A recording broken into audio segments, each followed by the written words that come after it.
Humanity's patience snapped. Part 2 Day, one of what would become known as the Six-Day War, began at exactly Euro 600 Galactic Standard Time across 17 star systems. Admiral Thekvor of the Zephyrian Coalition was enjoying his morning meal aboard the battleship Eternal Dominion when his tactical officer burst through the door of his private quarters. "Sir, human ships are appearing throughout the system." Thekvor set down his nutrition cube calmly. The four-armed alien had commanded fleets for over 2 centuries. He had seen panic before, usually from younger officers who had never faced real combat. "How many ships?" he asked, walking to his command center with the measured pace of someone who had never lost a battle. We're not sure, sir. Our sensors are showing impossible readings." Thekvor's confidence began to crack as he looked at the tactical displays. Human ships were appearing everywhere, but not in any pattern that made sense. They materialized out of empty space, fired devastating volleys at coalition positions, then vanished again before return fire could reach them. "What kind of ships are these?" he demanded. His tactical officer's voice shook. They're not following any known design principles, sir. They're smaller than our frigates but hitting harder than our dreadnoughts." On the main display, Thekvor watched a human vessel no larger than a coalition scout ship fire a single projectile at the massive battle station that protected Proxima Central. The projectile, moving at a significant fraction of light speed, passed through the station's shields as if they did not exist. The station, which had taken 50 years to build and housed nearly 1 million beings, simply ceased to exist. "Get me a communication link to Coalition High Command," Thekvor ordered, his voice no longer calm. But the communication arrays were already gone. Another human ship had appeared behind their position and destroyed every long-range transmitter in the system with surgical precision. Across Zephyrian space, similar scenes played out with terrifying efficiency. Human forces struck military targets with impossible accuracy, while leaving civilian areas completely untouched. It was warfare conducted with the precision of surgery and the effectiveness of natural disasters. Admiral Sarah Chen stood on the bridge of the Terran flagship Indomitable, watching tactical reports flow in from across the war zone. Her ship did not look like a traditional warship. It was sleek and dark, covered in technologies that made enemy sensors see empty space where a massive vessel actually floated. "Admiral," her tactical officer reported, "all primary targets in the first wave have been eliminated. Enemy casualties are minimal. Their equipment casualties are total." Chen nodded. This was exactly what she had expected. Humanity had spent 30 years developing warfare technologies that the rest of the galaxy could not imagine. While alien civilizations built bigger and heavier ships, humans had focused on speed, precision, and efficiency. "Status on the quantum displacement drives?" she asked, operating at optimal efficiency. "We're achieving battlefield teleportation across distances up to 50 light-years with 98% accuracy." Chen smiled. The galaxy thought faster than light travel was the pinnacle of space technology. They had no idea that humans had learned to weaponize quantum mechanics itself. Human ships could appear anywhere, anytime, without warning. But the real surprise was yet to come. "Admiral," her science officer called out, "we're receiving a transmission from Coalition Admiral Thekvor. He wants to discuss terms. Put him on screen." The massive alien appeared on the main viewer, his 4 arms gesturing frantically. Behind him, Chen could see smoke and emergency lights on his bridge. "Human commander," Thekvor said, his translator making his panic sound almost comical. "Your attack violates 17 different galactic warfare conventions. We demand you cease hostilities immediately." Chen's expression did not change. "Admiral Thekvor, I am Admiral Sarah Chen of the Terran Federation. You are the commander responsible for the New Geneva massacre. That was a legitimate military exercise. Your colonists posed a potential threat. Children playing in gardens posed a threat to your battleships?" Thekvor's mandibles clicked nervously. "The Coalition acted within established protocols." "Admiral," Chen interrupted, her voice carrying the cold authority of someone who had just demonstrated the ability to erase military installations from existence. "You have 5 days remaining to experience what human military protocols look like when our children are threatened. I suggest you use that time wisely." She cut the transmission. Around the bridge, human officers continued their work with calm efficiency. They were not celebrating. They were not excited. They were simply doing a job that needed to be done. "Admiral," her communications officer reported, We're receiving urgent transmissions from the Hegemony Council. They want to arrange peace talks. Tell them that humanity will consider peace talks after the coalition leadership formally apologizes for the murder of 15,000 children. And if they refuse? Chen turned to look at the tactical display showing coalition forces throughout the galaxy. Red icons representing enemy military. Assets were disappearing at a steady rate as human strike forces continued their systematic dismantling of Zephyrian military power. Then they will learn what Day 2 looks like. On distant worlds, alien populations watched news broadcasts with growing alarm. The mighty Zephyrian coalition, which had dominated this region of space for 3 centuries, was being taken apart piece by a species everyone had considered harmless. But the most disturbing part was not the speed or efficiency of the human attacks. It was the restraint. Every strike was precisely targeted. No civilians were harmed. No non-military infrastructure was damaged. The humans were demonstrating that they could destroy anything they chose to destroy, while being careful to harm only those who had chosen to be their enemies.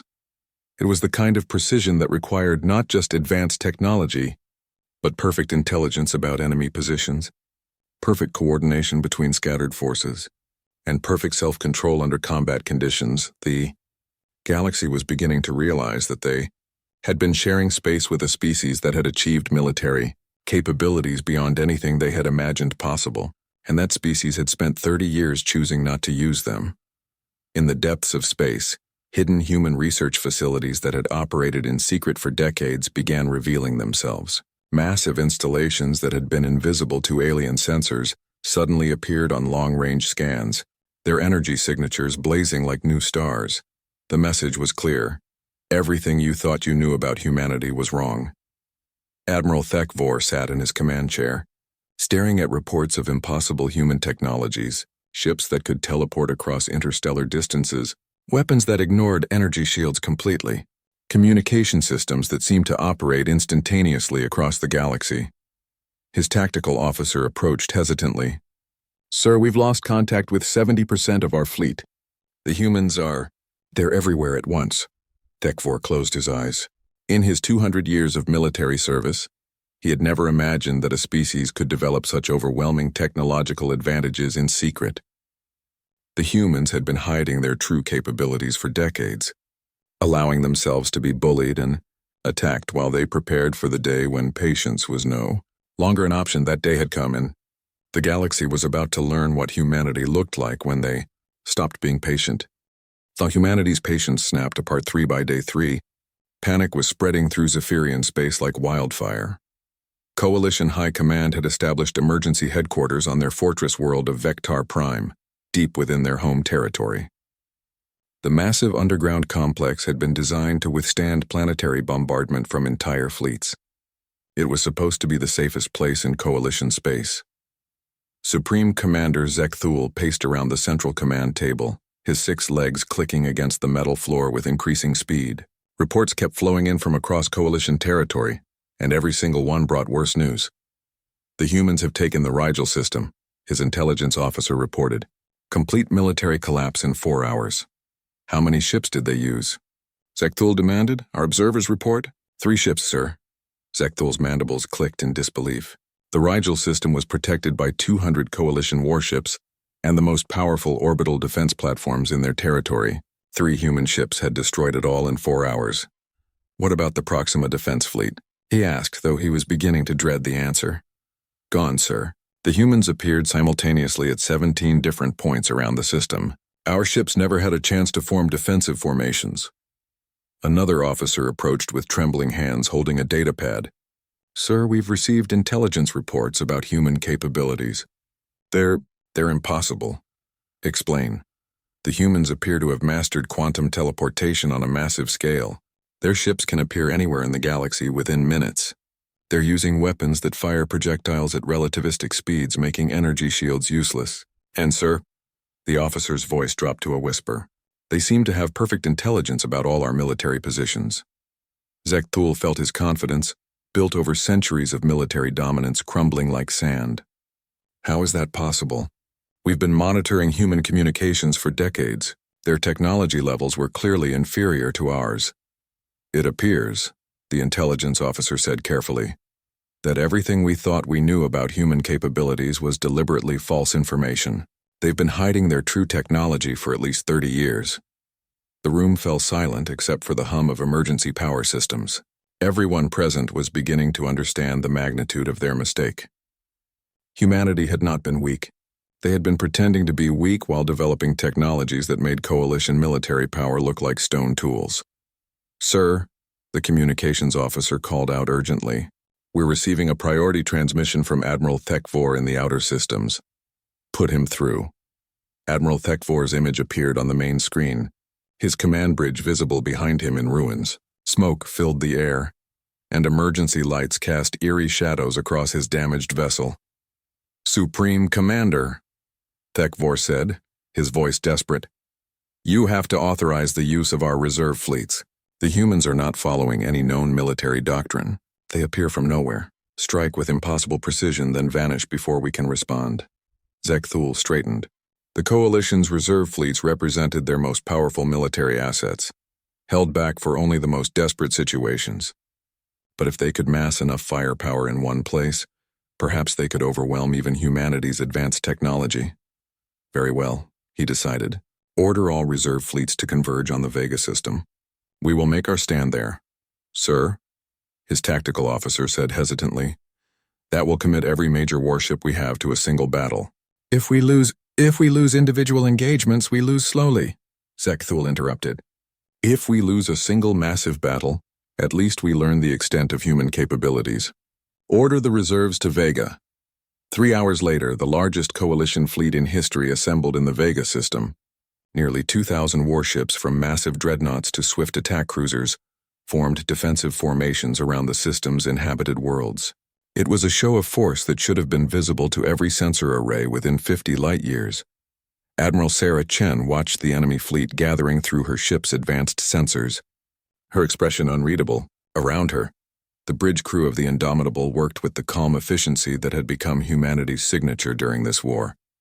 "Admiral," her tactical officer reported, "Coalition forces outnumber us approximately 4-1. They have committed everything they have." Chen nodded slowly. "Perfect. Communications. Open a channel to all human forces in the system." "Channel open, Admiral." "All ships, this is Admiral Chen.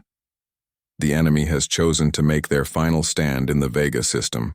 They believe that overwhelming numbers will compensate for technological inferiority." Her voice carried across every human vessel in the system, reaching crews who had spent 3 days demonstrating humanity's hidden capabilities. They are about to learn that quantity is no substitute for evolution. "Initialize the Prometheus Protocol." The silence that followed her words was profound. Every human in the system knew what the Prometheus Protocol represented. It was humanity's most closely guarded secret, a technology so advanced and so terrible that it had been held in reserve for only the most desperate circumstances. Today, those circumstances had arrived. Deep within the Indomitable, systems that had never been used in combat began activating. Energy readings that would have been impossible by known physics started climbing toward levels that made hardened military officers nervous. "Admiral," her science officer reported, his voice tight with controlled excitement, "gravitational manipulation systems are online. Stellar engineering protocols are ready for activation." Chen looked at the tactical display showing the massive coalition fleet. 2,000 ships filled with beings who thought they could overwhelm humanity. Through sheer numbers, they were about to discover that humans had learned to weaponize stars themselves. "Execute the Prometheus Protocol," Chen ordered quietly. What happened next would be studied in military academies across the galaxy for centuries, assuming there were any military academies left to study it. The human fleet did not attack the coalition forces directly. Instead, they turned their attention to Vega itself, the massive star at the center of the system. Using gravitational manipulation technology, derived from their mastery of faster-than-light travel, human forces began reshaping the star's magnetic field. Solar flares, normally random and unpredictable, began forming in precise patterns under human control. Admiral Thekvor, commanding the coalition fleet, watched in horror as the star itself seemed to come alive. Massive eruptions of stellar plasma began reaching toward his fleet with impossible precision. What are they doing? He screamed at his science officers. They're controlling the star, sir. They're using Vega as a weapon. The first directed solar flare swept through a coalition battle group like fire through paper. The energy that powered an entire solar system, focused and controlled by human technology, reduced 100 warships to their component atoms in seconds. More flares followed, each one precisely targeted, each one eliminating entire sections of the coalition fleet. The humans had turned a star into an artillery piece with the accuracy of a sniper rifle. In 23 minutes, the largest military force in coalition history was reduced to ionized particles floating in space. Admiral Chen watched the destruction with no satisfaction, only grim necessity. The coalition had forced this demonstration by murdering children. Now they understood what they had awakened. All targets eliminated, her tactical officer reported. Coalition resistance in the Vega system has ended. Across the galaxy, neutral civilizations watched sensor readings that should have been impossible. The ancient architects, crystalline beings who had mastered technology when humanity was still discovering fire, sent emergency transmissions to their homeworld. The message was simple. Humanity had just demonstrated the ability to weaponize stellar bodies. The Hegemony Council called emergency sessions. Species that had treated humans as amusing primitives for decades suddenly found themselves trying to understand how those same primitives had developed technologies, millennia beyond anything else in the galaxy. But perhaps the most significant reaction came from the remaining coalition forces scattered throughout their territory. Ship after ship began broadcasting surrender signals. Entire fleets laid down their arms rather than face an enemy that could turn stars into weapons. The 6-day war was only half over, but the galaxy had already changed forever. Admiral Chen stood alone on her bridge, looking out at the system where humanity had just demonstrated their true power. She felt no joy, no triumph, only sadness that it had come to this. The coalition had mistaken kindness for weakness. They had forced humanity to show the galaxy what 3 centuries of human development looked like when applied to warfare. Now everyone would have to live with the consequences. Humanity's patience snapped, Part 4 Day. 4 of the 6-day war began with something the galaxy had never experienced before: the systematic dismantling of an entire interstellar civilization's military power in real time. Coalition High Command on Vector Prime had lost contact with 90% of their forces. The massive underground complex that was supposed to be the safest place in Coalition space now felt like a tomb. Supreme Commander Zekthul sat in his command chair, staring at empty tactical displays. "Sir," his communications officer said quietly, "we're receiving surrender broadcasts from our remaining fleets across 17 systems." Zekthul said nothing. What could he say? In 3 days, humanity had demonstrated technologies that should not have been possible for any species. They had shown they could appear anywhere, destroy anything, and control the very stars themselves. But it was not just the overwhelming technological superiority that had broken coalition morale. It was something far more terrifying: the message that accompanied every human attack. Before each engagement, human forces broadcast a simple transmission across all frequencies. No threats, no demands for surrender, just names. Maria Santos, age 7, Kevin Chen, age 12, Sarah Williams, age 5. The list went on and on. 15,000 names. 15,000 children who had died on New Geneva. After each name, a calm human voice would add, "These are the children you murdered. This is why we are here." The psychological effect was devastating. Coalition troops who had spent centuries believing they were the galaxy's dominant military force found themselves facing an enemy that fought with the methodical precision of accountants and the relentless fury of grieving parents. "Sir," another officer reported, "we're receiving a communication from the Hegemony Council. They want to arrange immediate peace negotiations." Zekthul laughed bitterly. "Peace negotiations? Do they think the humans are interested in negotiations now?" He was right to doubt. Across human space, President Sarah Chen was receiving similar requests from dozens of galactic powers. Her response was always the same: the Terran Federation will consider peace talks when the coalition leadership formally apologizes for the murder of 15,000 children and agrees to complete disarmament. But while the galaxy's leaders tried to understand humanity's military capabilities, they were also discovering uncomfortable truths about human intelligence operations. The Hegemony Council's emergency session on the ancient world of Xerion was interrupted by something impossible. A young human woman simply walked into their most secure chamber, past guards, through force fields, and around security systems that should have been impenetrable. The council members, representing species that had dominated galactic politics for millions of years, sat in stunned silence as the woman approached their central platform. "Honored council members," she said politely, "I am Ambassador Lisa Park of the Terran Federation. I wanted to personally inform you of some recent developments." The architect representative, a crystalline being the size of a building, resonated with frequencies that translated to profound shock. "How did you enter this chamber?" "Our security systems are absolute," Ambassador Park smiled. "Your security systems are very impressive. We've been studying them for about 20 years now. We wanted to let you know that we've been capable of bypassing them whenever necessary." She placed a small device on the central platform. Holographic displays appeared showing detailed layouts of every major government facility, military installation, and secret research station belonging to every species on the council. "We thought you should know," she continued conversationally, "that humanity has maintained complete intelligence penetration of every major galactic power since approximately 2387. We've been watching, listening, and learning for decades." The ethereal representative, a being of pure energy contained within a specialized chamber, pulsed with colors that indicated extreme distress. "You have been spying on us for 30 years? "Not spying," Ambassador Park corrected gently. "Learning. We wanted to understand how galactic civilization worked before we decided how to participate in it." She gestured to the holographic displays. "We know about your military capabilities, your technological developments, your political structures, and your economic systems. We know about secret treaties, hidden weapons programs, and private conversations you thought were completely secure." The silence in the chamber was absolute.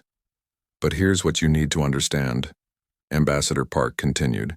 "For 30 years we could have ended any civilization in this galaxy. We chose not to. We hoped we could find ways to coexist peacefully." Her expression became cold. "The Zephyrian Coalition made that impossible when they murdered our children. Now the galaxy gets to see what humanity looks like when we stop choosing peace." She turned to leave, then paused. "Oh, and just so you know, we've been having similar conversations with leaders of every major power simultaneously. Humanity wanted to make sure everyone understood the new situation at the same time." She walked out through the same impenetrable security she had entered through, leaving the galaxy's most powerful beings to contemplate exactly what kind of species they had been underestimating for 3 decades. Meanwhile, on worlds throughout Coalition space, the systematic dismantling of military power continued with terrifying efficiency. But humanity was also demonstrating something else: perfect intelligence about civilian populations. Human forces knew exactly where every non-combatant lived. They knew which buildings contained families and which contained military equipment. They knew which ships carried supplies and which carried weapons. Their strikes were so precise that Coalition civilian casualties remained at 0 while their military capability approached the same number. It was warfare, conducted with the precision of surgery and the restraint of saints, and that restraint somehow made it more terrifying. Alas, on the 4th day, Coalition Admiral Thek Vor, one of the few surviving high-ranking military officers, sent a desperate transmission to any human forces that might be listening. "Human commanders," he broadcast, "the Coalition leadership is prepared to discuss surrender terms. We acknowledge that continued resistance is futile." The response came from Admiral Chen herself, broadcast across every communication system in Coalition space. "Admiral Thek Vor." Her voice was calm and professional. "The Terran Federation is not interested in surrender terms from the Coalition leadership. We are interested in justice for the 15,000 children murdered on New Geneva." Her image appeared on screens throughout Coalition space. Behind her, the stars visible through her ship's viewport seemed to emphasize the vast scope of human power. "For 30 years, we offered friendship and received contempt. We offered trade and received theft. We offered peace and received violence. We absorbed every insult, every attack, every accident because we believed in diplomatic solutions." She paused, letting her words sink in. "You mistook our patience for weakness. You mistook our kindness for inability. You were wrong on both counts." The transmission continued across every world in Coalition space. reaching billions of beings who were beginning to understand that their entire understanding of galactic power structures had been completely wrong. The Zephyrian Coalition has 2 days remaining to experience what happens when humanity stops being patient. We suggest you use that time to remember why civilized beings do not murder children. As Day 4 ended, Coalition resistance had effectively ceased to exist. Not because they had been completely destroyed, but because continued resistance had become pointless. How do you fight an enemy that can control stars, appear anywhere instantly, and knows everything about your capabilities while you know nothing about theirs? But perhaps the most profound change was happening in the minds of neutral species throughout the galaxy. Intelligence reports were flooding in from every major power, all reaching the same impossible conclusion. Humanity had been conducting the largest and most successful intelligence operation in galactic history. For 30 years, while pretending to be weak and primitive, humans had been studying every aspect of galactic civilization. They had penetrated every government, analyzed every military, and understood every species better than those species understood themselves. The galaxy had been living with predators who had chosen to be herbivores. Now those predators had decided that the choice was no longer sustainable, and everyone was beginning to understand that when this war ended, the galaxy was going to be a very different place. Supreme Commander Zekthul sat alone in his ruined command center, staring at reports of the systematic destruction of everything he had spent centuries building. Outside, he could hear the sounds of his own forces abandoning their positions. The humans had won. Not just the war, but something far more significant. They had won the right to reshape galactic civilization according to their preferences, and the most terrifying part was that no one knew what those preferences might be. Humanity's patience snapped.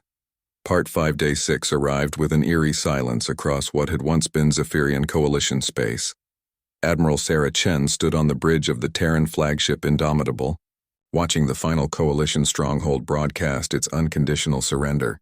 The fortress world of Vector Prime, which had taken centuries to build and had been considered impregnable, was now requesting permission to surrender without conditions. "Admiral," her communications officer reported, "Supreme Commander Zekthul is requesting direct communication. He wishes to formally surrender all Coalition forces." Chen nodded. "Put him through." The massive alien appeared on the main screen. Behind him, the Coalition's command center showed signs of systematic abandonment. Most consoles were dark and only a handful of officers remained at their posts. "Admiral Chen," Zekthul said, his voice heavy with defeat, "the Zephyrian Coalition formally requests cessation of hostilities. We surrender all military assets and accept full responsibility for the New Geneva incident." Chen studied the alien commander for a moment. 6 days ago, this being had commanded the most powerful military force in this region of space. Now he was begging for mercy from a species he had considered primitive. "Supreme Commander," she said quietly, "do you understand why this war happened?" Zekthul's mandibles clicked nervously. "Your forces have made it clear that the New Geneva operation was unacceptable." "Operation?" Chen's voice carried a dangerous edge. "You called the murder of 15,000 children an operation?" The Coalition acknowledges that mistakes were made." Chen shook her head. "Commander, you still do not understand. This war did not happen because you made mistakes. This war happened because you made choices." She gestured to something off-screen, and the display behind her showed images from New Geneva. Children playing in gardens, families working in fields, schools and homes, and all the small precious things that make a life worth living. You chose to see these people as threats. You chose to fire on unarmed civilians for 6 hours. You chose to call their deaths defensive action. You chose to test humanity's patience until it finally ran out. The silence stretched between them. "The Terran Federation accepts your surrender," Chen continued. "But understand that acceptance of surrender is not the same thing as forgiveness." Over the next several hours, the formal end of the 6-day war was broadcast across the galaxy. But the surrender ceremonies were unlike anything in recorded galactic history. President Sarah Chen addressed the galaxy from the presidential palace on Earth. Behind her, the blue skies and green forests of humanity's homeworld served as a reminder of what they had been willing to protect. "Citizens of the galaxy," she began, her voice carrying to billions of beings across thousands of worlds. 6 days ago, The Zephyrian coalition murdered 15,000 human civilians, including children. Today, that coalition has surrendered unconditionally. She paused, allowing the magnitude of that statement to sink in. A major galactic power had been completely defeated in less than a week by a species most had considered technologically inferior. For 30 years, humanity offered friendship to our galactic neighbors. We absorbed their insults, ignored their attacks, and forgave their accidents because we believed in the possibility of peaceful coexistence. Her expression hardened. The coalition's leadership mistook our patience for weakness. They believed that because we chose not to demonstrate our capabilities, we did not possess them. They were catastrophically wrong.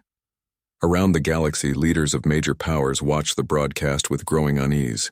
They were beginning to understand that everything they thought they knew about galactic power structures had been completely wrong for decades. The Terran Federation hereby announces the following terms for galactic peace, President Chen continued. First, the former Zephyrian coalition territories will be placed under human administration until such time as their populations demonstrate genuine commitment to civilized behavior. The implications of that statement sent shockwaves through diplomatic channels. Humanity was not just claiming victory, they were claiming the right to reshape entire civilizations. Second, all species that wish to maintain peaceful relations with humanity will immediately begin negotiations for new mutual defense treaties. These negotiations will be conducted with full transparency regarding technological capabilities. Translation: no more secrets, no more hidden weapons, no more plotting against humanity from the shadows. Third, the Hegemony Council will be restructured to include permanent human representation, with full veto power over any actions affecting human interests.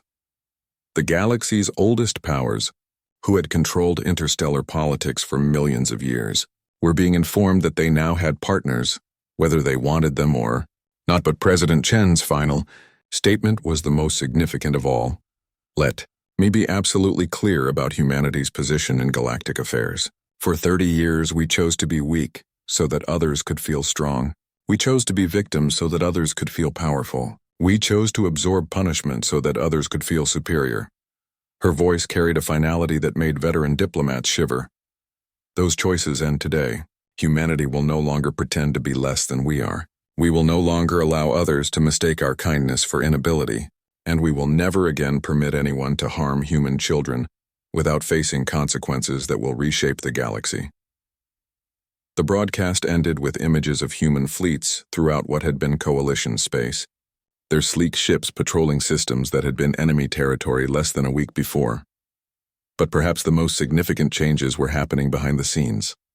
Species that had ignored humanity for decades suddenly found human diplomatic envoys at their doors, offering technological exchanges and mutual defense pacts with the kind of polite insistence that was impossible to refuse. The Hegemony Council quietly restructured itself to accommodate permanent human representation, recognizing that their new reality involved sharing power with beings who had just demonstrated the ability to reorganize star systems according to their strategic preferences. Trade routes that had been controlled by ancient powers for millennia found themselves patrolled by human ships whose crews politely but firmly enforced new standards of conduct. And throughout the galaxy, military planners began the sobering process of redesigning their entire strategic doctrines around the uncomfortable knowledge that humanity possessed technologies decades or centuries beyond anything they had imagined possible. Admiral Chen stood in her ready room aboard the Indomitable, looking out at the stars. The war was over, but her job was just beginning. Humanity had revealed itself to the galaxy, and now they had to figure out how to live with the consequences. A soft chime indicated an incoming communication. She activated the display to see President Chen's face. "Admiral," the president said, "congratulations on a flawless campaign. The galaxy will never underestimate humanity again." "Thank you, Madam President, but I have to ask, what happens now? We've demonstrated our capabilities, but what do we do with the power we've revealed?" Sarah Chen smiled, the same expression that had become legendary among human forces for its combination of warmth and absolute resolve. "Now we do what we've always done, Admiral. We try to make the galaxy a better place. The only difference is that now when we suggest improvements, people will listen." The president's image faded, leaving Admiral Chen alone with her thoughts. Through the viewport, she could see human ships patrolling space that had been enemy territory a week ago. Beyond them, the stars looked the same as they always had. But everything else had changed. The galaxy had learned that humanity's greatest strength was not their technology or their tactical brilliance. It was their capacity to choose restraint when they could have chosen annihilation. Every species now understood that they shared the galaxy with beings who had spent centuries perfecting not just the art of war, but the wisdom of when to use it. The Six-Day War had ended not with conquest, but with the quiet understanding that humanity had always been capable of this level of decisive action. They had simply been waiting for the right moment to remind everyone else that patience, when it finally ends, tends to be replaced by something far less comfortable. In the months that followed, galactic civilization began adapting to its new reality. Trade became more fair. Diplomacy became more honest. Military adventures against civilian populations became unthinkably dangerous. And in the silence between stars, every civilization found themselves asking the same question. If humanity could reshape the galaxy in 6 days when finally provoked, what else might they accomplish when they put their minds to it? The answer, as the following decades would demonstrate, was more than anyone had dared imagine possible. Humanity had spent 30 years learning patience. Now the galaxy would spend the next 30 years learning what humans could accomplish when that patience was combined with unlimited capability and unshakable moral conviction. It was going to be an interesting future. The massive space station called Concordia Prime floated in the darkness near a giant gas planet. Ships from 12 different alien species had come here for one reason: to stop the war between humans and the Zephyrians before it destroyed everything. Ambassador Kethavar looked around the great meeting room with his cold reptilian eyes. His green scales shifted color slightly as he felt nervous. As the leader of the Sorosian people, he had seen many wars end at tables like this one, but this war felt different. This war scared him. The crystalline beings from the Vorthak collective hummed soft musical notes to each other. Their diamond-like bodies caught the light and threw rainbows across the walls. Next to them sat the insect queen Zaketh, her many eyes watching everything at once. Her bug-like soldiers stood perfectly still behind her chair. "The humans should have arrived by now," said Kethavar. His voice hissed slightly when he spoke. "Perhaps they are afraid to face us." The other aliens nodded. The ethereal beings floated above their chairs, their ghost-like bodies glowing softly. The metal robots from the Mechanoid Union clicked and whirred as they talked in their machine language. Everyone had lost money because of this stupid war between humans and Zephyrians. Trade ships could not travel safely. Colonies had been abandoned. Entire star systems were now battlefields. The galactic economy was falling apart. Someone had to stop this madness. "Here they come," buzzed Queen Zak through her translator device. The doors opened, and 3 humans walked in. Just 3. Ambassador Kethavar felt insulted. The Sorosian delegation had 20 members. The Vorthak had sent their entire crystal choir. But the humans sent only 3 people to decide the fate of the galaxy. The lead human was a woman wearing a dark blue uniform covered in small metal symbols. Her gray hair was pulled back tight and her face showed no emotion. This was Admiral Sarah Chen, commander of the human space fleet. Behind her walked a man in a simple black suit. His name was Marcus Webb, and he was supposed to be their diplomat. He looked more like an accountant than someone who made peace between worlds. The third human carried a small bag and said nothing. She just followed the other 2 and sat down when they sat down. "Welcome," said Kethavar, trying to be polite. "We are here to end this terrible war that hurts all of us." Admiral Chen nodded once. "We appreciate your concern." Her voice was flat and showed no feeling. "The fighting must stop," said the Vorthak leader, its crystal body singing the words. "Too much death. Too much destruction. The galaxy bleeds. War is expensive," added the mechanoid representative in its robotic voice. "Resources are wasted. Production falls. Logic demands peace. The aliens had prepared for weeks. They knew exactly how to end this war. It was simple, really. Both sides would give up some things they wanted. Both sides would agree to stop fighting. Both sides would pay for the damage they had caused. This was how all galactic wars ended. The Zephyrian delegation sat on the other side of the room. War Prime Thaxel was their leader, a massive creature that looked like a giant armored bug crossed with a shark. His shell had many scars from battles. Parts of his body glowed with angry red light when he was mad. The Zephyrian Empire agrees to mediation, he said through his translator. His real voice sounded like rocks grinding together. We want peace, but we will not be weak. Admiral Chen looked at him like she was looking at something boring on a computer screen. How nice, she said. The other aliens started talking about territories and trade routes and mining rights. They drew maps on big screens and pointed at star systems. They talked about which planets belonged to who and how much money should be paid to fix damaged colonies. Marcus Webb, the human diplomat, wrote notes on a small device. Sometimes he would whisper something to Admiral Chen. She would nod or shake her head slightly. They did not seem worried or excited or angry. They just seemed patient. The Kepler sector is the main problem, explained Kethvar. Both species claim it. Both have colonies there. We propose splitting it equally. Reasonable, said the ethereal representative, its ghostly voice echoing in the air. The Zephyrians attacked our colonies first, said Admiral Chen. It was the first time she had spoken in an hour. Yes, yes, said Kethvar quickly, but you responded with great force. Perhaps too much force. Many Zephyrian civilians died. They were not civilians, said Admiral Chen. They were combatants supporting military operations. War Prime Thaxel's shell flashed bright red. You killed children.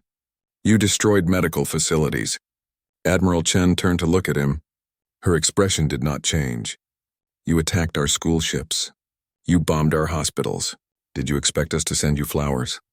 The room went quiet. The aliens looked at each other nervously. This was not how peace talks were supposed to go. Usually both sides acted sorry and talked about misunderstandings and accidents. Perhaps, said the Vorthak leader carefully. We should focus on solutions rather than blame. Good idea, said Marcus Webb. He spoke for the first time since entering the room. What exactly are you proposing? Kethvar activated a holographic display. It showed star maps and trade agreements and territorial boundaries. The Terran Federation would withdraw from the disputed outer colonies. The Zephyrian Empire would pay for damage to human civilian targets. Both sides would accept a 50-year peace treaty with strict borders. The other aliens nodded approvingly. This was a fair deal. Both sides lost some things but kept other things. Both sides could say they had won something. It was perfect. Admiral Chen studied the display for a long time. The room stayed quiet while she read all the details. Finally she looked up. No, she said no. Kethvar's neck frills turned bright red with shock. What do you mean, no? I mean we reject your proposal, said Admiral Chen. All of it. The aliens started talking at once. Their translators could barely keep up with all the different languages. You must negotiate, buzzed Queensack. War helps no one. The economic damage spreads to all systems, clicked the mechanoid. Illogical to continue. What do the humans want? Asked the ethereal being. Marcus Webb opened his small bag and took out a single sheet of paper. He handed it to Kethvar. The reptilian ambassador read it quickly. His scales turned white with shock. This is not negotiation. This is demanding surrender. What does it say? Asked the Vorthak leader. Kethvar's voice shook as he read. Complete Zephyrian withdrawal from all disputed territories. Full reparations for all human losses. War Prime Thaxel to be tried for war crimes. Dissolution of the Zephyrian military. Permanent human oversight of Zephyrian space. War Prime Thaxel rose to his full height. His shell blazed with red light and his claws extended. Never, the Empire will die before accepting such shame. Admiral Chen looked at him calmly.